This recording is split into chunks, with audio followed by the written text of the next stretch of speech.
and I want to be a Giant for life. And like I said, I've been vocal about that, so the conversation gets brought up again, and we'll go from there. You talk about Saquon Barkley? Running back Saquon Barkley will not sign his franchise tag? What? And you telling me that this dude goes out there and performs the way that he does, and he's the one that has to be deprived of somebody? Well, you go draft Bijan Robinson. You go get a running back. Y'all done lost y'all damn minds. Star running backs in the NFL are getting completely robbed. And now we're entering a critical moment in the National Football League where it looks like a lot of running backs are prepared to strike and prepared to fight back against this injustice where they're being underpaid despite the fact that they contribute so much to their football teams. We have an update on Saquon Barkley right now, and the decision that he has made and what he is planning to do is huge and could have a critical impact on different star running backs in the NFL like Josh Jacobs, like Tony Pollard. This is absolutely insane. We're going to break down everything that's happening. Make sure you like and subscribe to this channel, WiFiWillie NFL, if you want more NFL content. What's crazy is Saquon Barkley has decided to not sign his franchise tag before the offseason program of the New York Giants starts, and this is absolutely insane. We know that the OTAs are mandatory, but it looks like he's trying to send a message here that he wants a long-term contract. And look, there's history that shows that this could go down to the wire and it could seriously end in Saquon Barkley holding out. And we know this because it happened before. It happened all the way in 2018 with Le'Veon Bell and the Pittsburgh Steelers. He was franchise tagged in 2017, then franchise tagged again in 2018, and Le'Veon Bell made an insane decision that would have an impact on how players approach contract negotiations with their team for years to come. Le'Veon Bell elected to hold out. Le'Veon Bell elected to not play any games, and it was all the way up until November when the franchise tag deadline was arising, in which the Steelers decided to withdraw the franchise tag and let Le'Veon Bell test free agency. So technically, he did miss out on some pay, not signing the franchise tag, sitting out pretty much the whole entire 2018 season, but it did free him, allow him to test free agency and eventually sign a fat contract with the New York Jets. And Saquon Barkley has already been duking it out with the New York Giants. This whole not signing the franchise tag thing goes way back, and Saquon Barkley allegedly rejected an offer from the New York Giants that would pay him $12.5 million a year. Now we know the franchise tag for the running backs right now is roughly over $10 million. That's what Josh Jacobs got. That's what, Saquon Barkley got. But Saquon, even though he was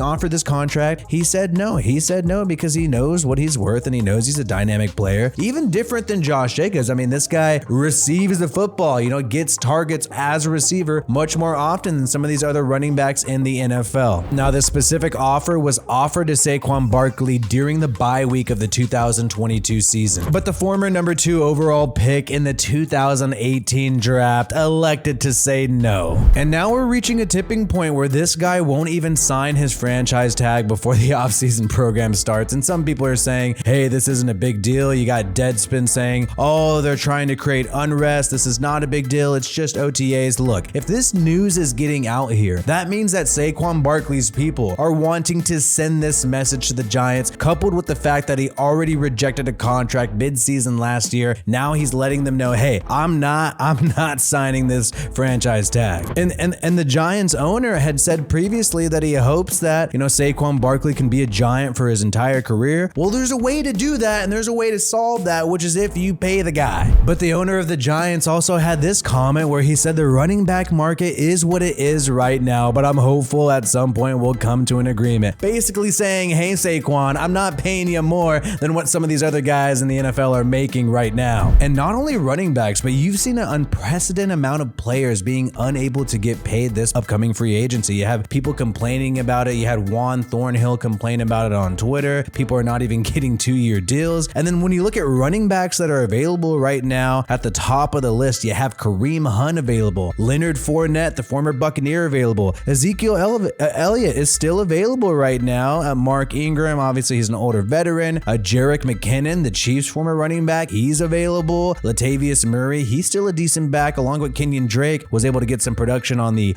Ravens just last year. So when you see somebody like Saquon Barkley trying to get paid, having this feud with the Giants and the owner of the Giants are trying to argue, hey, look, these guys could barely get paid. How could we justify paying you more than $12 million a year? But how could the Giants justify paying somebody like Daniel Jones? And that's why a lot of Giants fans are pissed off right now. They gave Daniel Jones a fat contract. You have people ripping the fact that they gave him a fat contract instead of Saquon Barkley. When you look at Daniel Jones, he struggled. And prior to this past season in 2022, we were wondering if, the Giants are going to move on from this guy. And Brian Daboll was able to get some production out of him. You saw Daniel Jones use his legs a lot this past year, and it helped him secure a 4-year, $160 million contract extension. And then Saquon Barkley is probably looking at this and saying, hey, I know you had one good year with Brian Daboll, but I've been kicking ass outside of 2020 since I was drafted in 2018, and you're going to give this guy the bag and not me? Please. And you're also having other running backs comply with the situation. You had Tony Pollard of the Dallas Cowboys sign his franchise tender. He signed the franchise tag tender, the same thing that Saquon Barkley's been offered, the same thing that Josh Jacobs has been offered. And now, they have until July 17th to work out a long-term contract. And that's basically what will happen for Saquon Barkley. If he doesn't sign it, technically, he has to comply with the tag by July 17th if they do not work out a long-term contract. However, he could pull Le'Veon Bell, completely go AWOL, completely dip out, and not even show up, and then be a free agent towards the end of the year.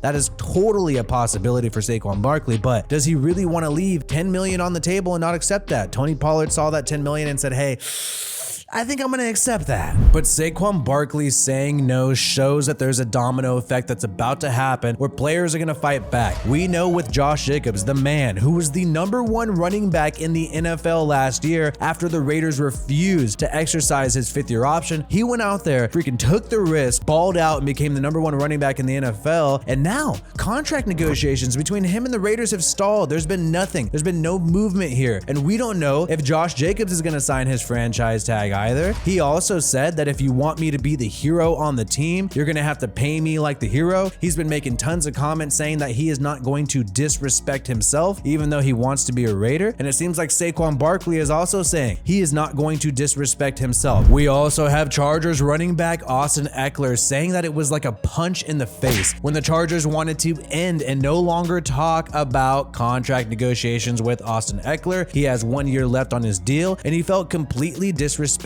He said actually this was the first time in his career that he felt disrespected by his organization. He wants to be a Charger. Ekeler has made it known that he is completely underpaid right now, and this is another guy like Saquon Barkley, kind of like Christian McCaffrey. This guy is asked to receive the football, get some receptions along with running the football. He's a dual threat type of running back here, and he's only set to make $6.5 million this upcoming year. He feels disrespected. He feels rejected. He is trying to talk to the LA Chargers, and they're just saying, no, we don't want to talk to you anymore. And it makes it tough. It makes it tough for a running back to want to go out there and be a team player when the team might not even want them to continue to play for their organization long term. Will this create an effect where the running backs finally say, you know what? We go out there, we block like an offensive lineman, we run routes and catch passes like a wide receiver, we run the football right up the middle of the A and B gap when we have to, and if we're playing wildcat formation, sometimes we take snaps just like a quarterback. So running backs are asked to do every single thing on the offensive side of the football, and they are getting paid the least out of every single position. At a certain point, this has to stop. Or will people just continue to suffer? Will they just sign the tags and go year by year and get run into the ground and get no rewards for it? And will the NFL continue to cycle through these young men and they just have to deal with the particular circumstances because, oh well, that's what the market has determined? And it just might be the case that there are enough new young running backs coming out of the draft every single year where it does not make sense to pay that particular player, especially given the fact that it's a dangerous position. We can get injured very easily. Let me know what you think these running backs should do. What should Saquon Barkley, what should Austin Ekeler, what should Josh Jacobs and a lot of these running backs do? I don't know, but we're going to find out very soon. If you want more NFL content from me, make sure you subscribe to this channel so you do not miss the next video. My name is WiFiWillie. Peace out, and I hope you have a good one.